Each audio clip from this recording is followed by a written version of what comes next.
नमस्कार विद्यार्थी मित्रांनो, मी अमोल तडेकर स्वागत करतो आपल्या युट्यूब चॅनलवर physics bye Amol sir.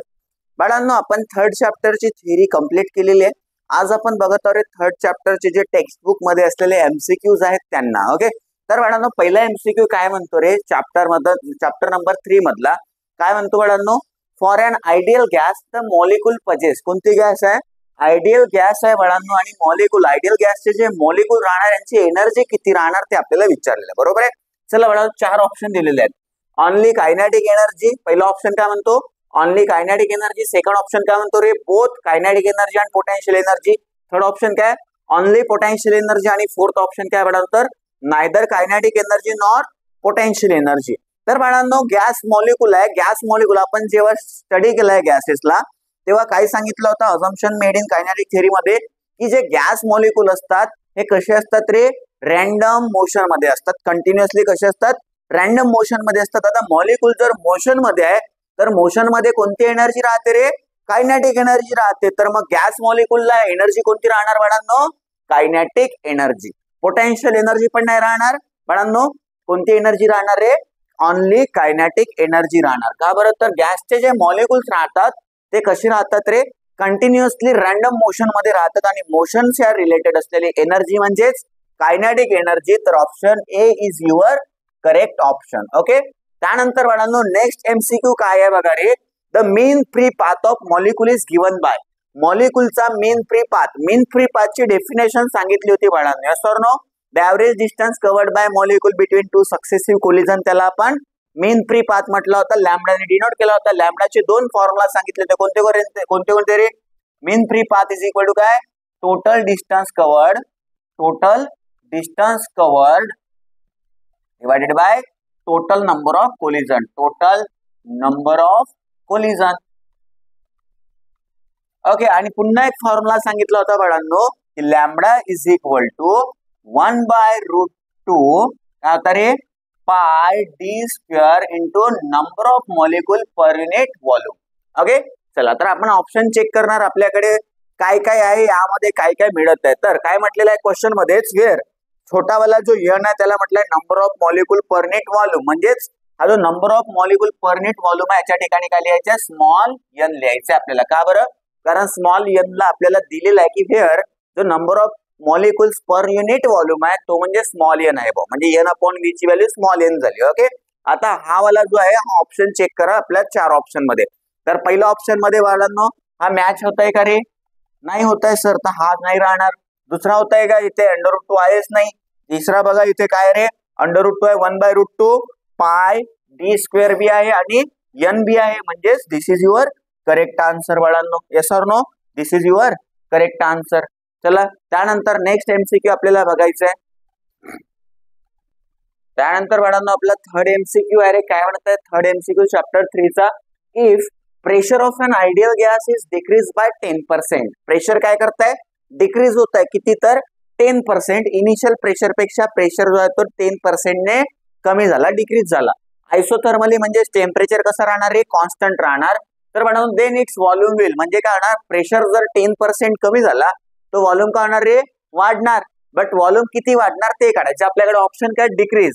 Decrease होणार आहे का नाही? इन्क्रीज होणार. काऊन? तर प्रेशर आणि व्हॉल्यूम कसे राहतात एकमेकांना?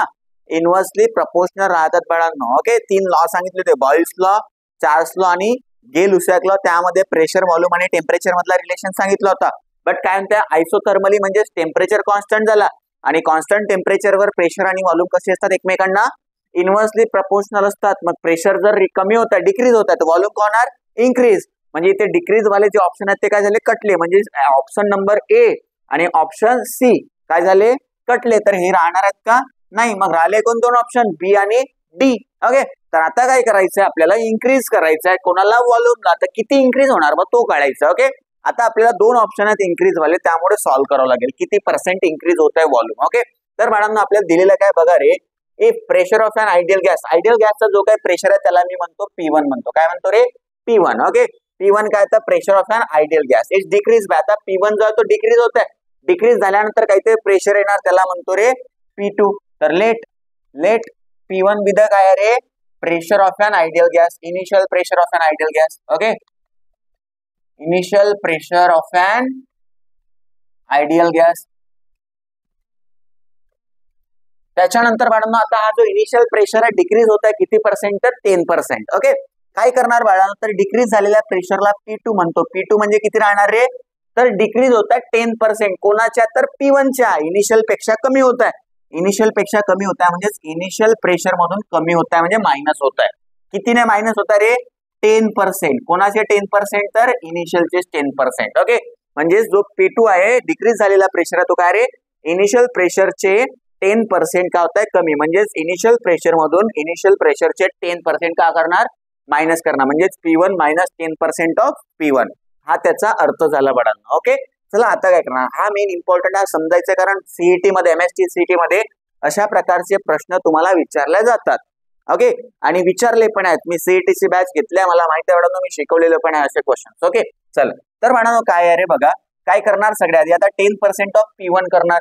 तर काय होणार रे is equal to P1 minus 10% म्हणजे काय होणार 10 डिवायडेड बाय 100 P1.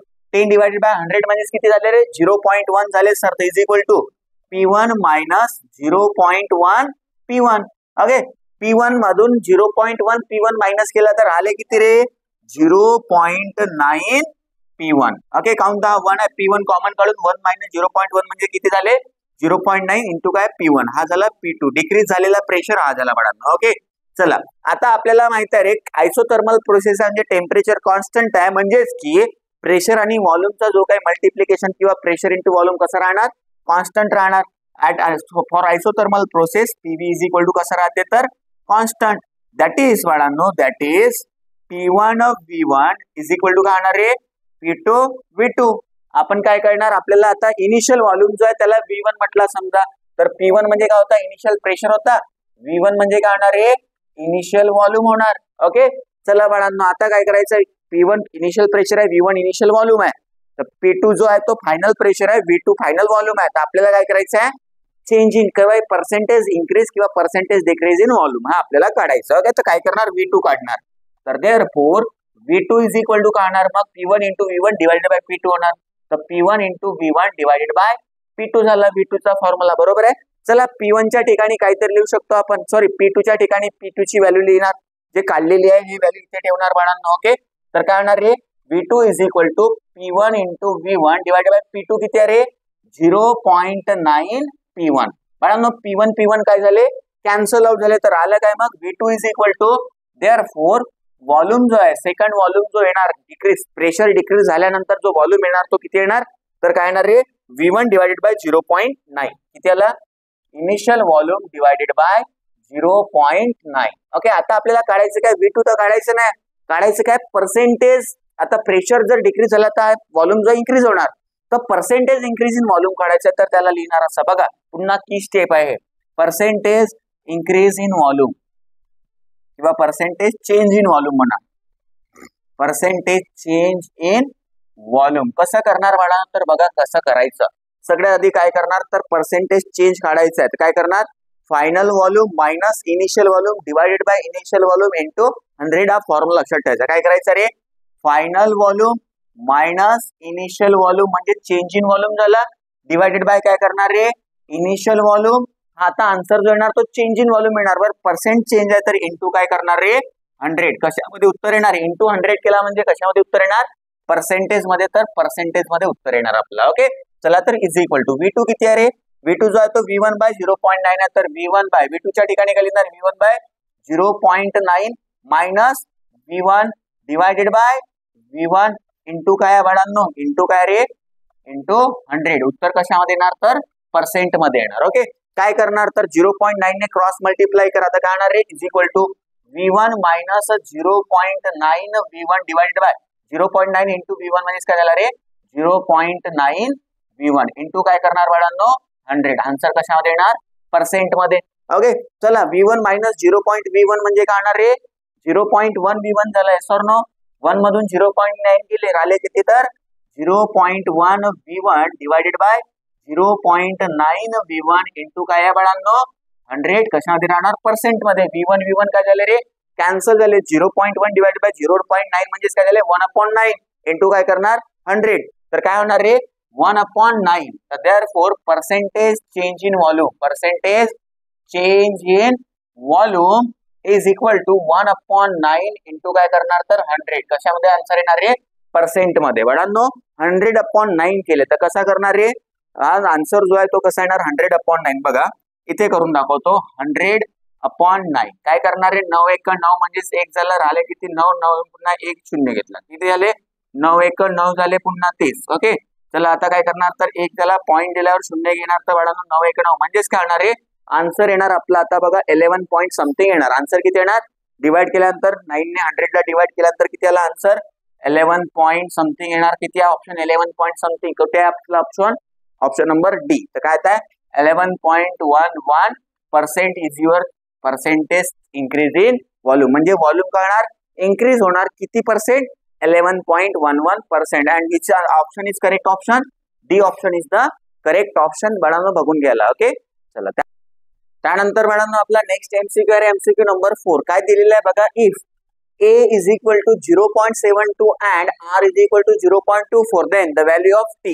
तर बाळांनो आपल्याला माहित आहे a म्हणजे काय कोएफिशियंट ऑफ ऍब्सॉर्प्शन आहे. r म्हणजे काय रे कोएफिशियंट ऑफ रिफ्लेक्शन आहे. तर काढायचं काय आहे कोएफिशियंट ऑफ ट्रान्समिशन काढायचं. तर बाळांनो आपल्याला माहित आहे रे a plus r plus t is equal to किती असते 1.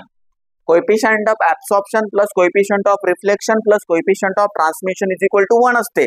तर बाळांनो आपल्याला ए आणि आर दिलेला टी काढायचा आहे. तर काय करणार ए किती दिलेला आहे रे 0.72 प्लस आर किती आहे 0.24 plus T is equal to 1. चला बाळांनो यांची ऍडिशन करणार तर 7 आणि 4 किती झाले रे सॉरी 4 आणि 2 6 झाले तर 0.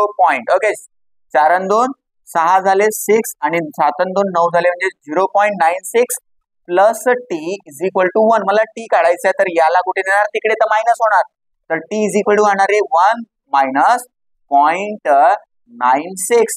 बाळांनो 1 मधून 0.96 मायनस केलं तर किती होणार T is equal to 0.04 and this is your final answer. आता ऑप्शन चेक करायचं आहे. पहिलं ऑप्शन काय 0.02 नाही आहे आपल्याला किती पाहिजे 0.04. कोणत्या ऑप्शन मध्ये आहे 0.04. Option number B is your correct option. समजला का बाळांनो सोपीच होता सर. त्यानंतर नेक्स्ट आणि लास्ट एमसीक्यू आपल्या टेक्स्ट बुक मधला एमसीक्यू नंबर 5. काय म्हणताय रे बाळांनो बघा the ratio of emissive power of perfectly black body at किती आहे रे 1327 डिग्री सेल्सिअस आणि किती आहे बाळा तर 527 डिग्री सेल्सिअस. तर काय काढायचं आहे रेशिओ काढायचा आहे इमिसिव्ह पॉवरचा. तर दोन टेम्परेचर दिलाय. पहिला टेम्परेचर आहे T1 म्हणतो T1 इज इक्वल टू किती दिलाय बाळांनो 1327 डिग्री सेल्सिअस आहे का. तर 1327 डिग्री सेल्सिअस याला कशामध्ये करणार आहे केल्विन मध्ये. डिग्री सेल्सिअसचा केल्विन करायचा तर काय करायचा 273 ऍड करणार. तर इज इक्वल टू काय होणार बाळांनो 1327 प्लस 273 हा कशामध्ये झाला रे बाळांनो आता केल्विन मध्ये झाला. ओके त्याच्यानंतर बाळांनो दुसरा टेम्परेचर किती आपल्याकडे T2 इज इक्वल टू काय आहे बघा रे 527 डिग्री सेल्सिअस. 527 डिग्री सेल्सिअस याला पण काय करणार केल्विन मध्ये करणार म्हणजे याच्यामध्ये पण काय करणार 273 ऍड करणार. तर काय करणार रे 527 प्लस 273 ऍड केला कशामध्ये झाला हा केल्विन मध्ये झाला आता. ओके चला बाळांनो यांची ऍडिशन जर केली तर किती येणार आहे इज इक्वल टू बोला किती होणार 1327 प्लस 273 म्हणजे किती झाले 13 आणि 2 15 आणि ते 100 म्हणजे 1600 झाले बाळांनो. तर किती झाले रे 1600 केल्विन आणि बाळांनो 527 प्लस 273 500 2 700 आणि 100 म्हणजे 800 झाले का.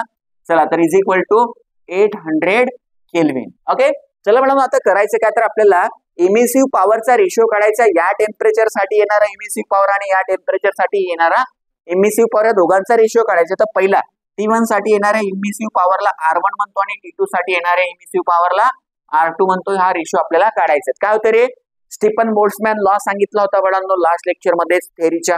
काय होता रे की इमिसिव्ह पॉवर जो असतो तो ऍब्सोल्यूट टेम्परेचरच्या 4th पॉवरला कसा असतो बाळांनो डायरेक्टली प्रपोर्शनल. तर काय होणार मग हा जो R1 आहे हा T1 च्या 4th पॉवरला डायरेक्टली प्रपोर्शनल राहणार डिवायडेड बाय R2 जो आहे तो T2 च्या 4th पॉवरला. पॉवर दोघांचा बी सेम आहे म्हणून एकच वेळेस येणार. तर T1 अपॉन T2 चा होल पॉवर किती झाला 4. आता काय करणार तर इज इक्वल टू T1 किती आपल्याकडे 1600 भागीला किती रे 800. काय झाला बाळांनो त्यांचा होल पॉवर 4. 1600 चे 2 0 आणि 800 चे 2 0 कॅन्सल.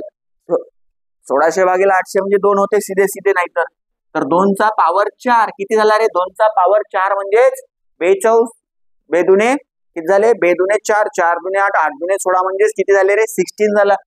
2 चा पॉवर 4 म्हणजे 2 गुणिला 2 गुणिला 2 गुणिला 2. 2 दुने 4, 4 दुने 8, 8 दुने 16 किती झाला रे? 16.